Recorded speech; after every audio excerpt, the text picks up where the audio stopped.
আসসালামু আলাইকুম। আমাদের বাসায় সকালের নাস্তায় প্রতিদিন যে সবজিটা থাকে আজকে আমি সেটা রান্না করে দেখাবো। পেঁয়াজ কুচি, রসুন কুচি, ধনেপাতা কুচি, মরিচ, স্বাদ মতো লবণ। রসুনটা আমি গোটা গোটা দিতে পছন্দ করি, কিন্তু হাফিজা আসলে কেটে ফেলেছে।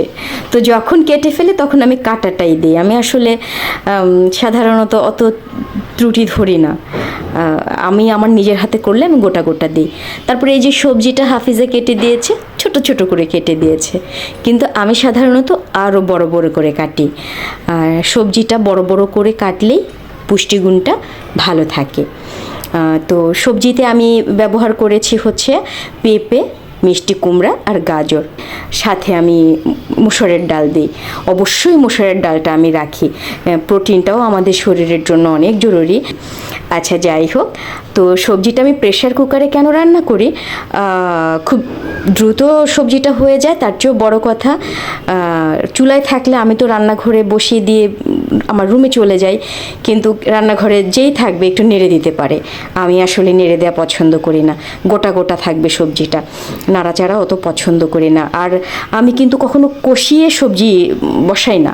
কষানো এটা আমি একদম 100% এটাকে আমি স্কিপ করি। তো এই যে আমি সবজিটাতে ডাল দিয়ে দিলাম, পেঁয়াজ কুচি দিব, তারপরে হচ্ছে রসুন কুচিটাও দিব, তারপরে মরিচ দিব।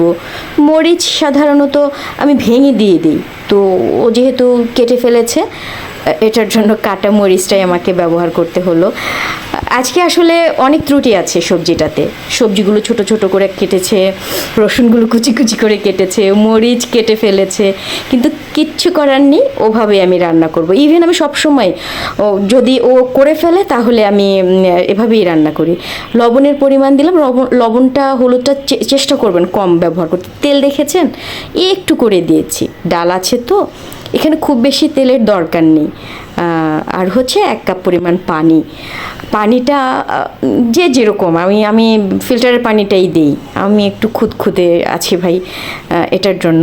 তো এটাকে আমি একটু ভালো করে নেড়ে চেড়ে, যেহেতু আমি আর নাড়ার কোনো সুযোগ নেই, আমি একটু ভালো করে নেড়ে সবটা ভালো করে মিশিয়ে তারপরে হচ্ছে চুলায় বসিয়ে দিব।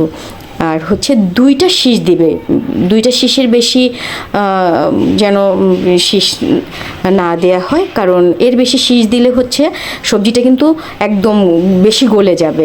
আজকেই তো সবজির সাইজ যা, আজকেই গলে গিয়েছে। আমি এত গলে যাওয়া সবজি পছন্দ করি না। হ্যাঁ, আর আরেকটা কাজ করতে হবে, 2টা শীষ দিলে এটা বসিয়ে রাখা যাবে না, খুন্তি দিয়ে ওই শীষটা বের করে ফেলতে হবে, এরকম করে বের করে ফেলতে হবে, নয়তো অতিরিক্ত সেদ্ধ হয়ে যাবে।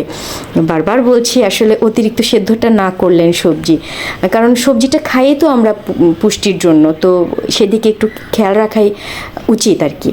এই তো সবজি হয়ে গেল। ওই যে ছোট ছোট করে দেওয়ার কারণে এরকম হয়েছে, বড় বড় করলে আর একটু সুন্দর হতো, আরও সুন্দর হয় সাধারণত। এখন আমি ধনেপাতা দিয়ে নামিয়ে ফেলাম। দেখুন কি চমৎকার সবজি, খেতে অনেক মজা।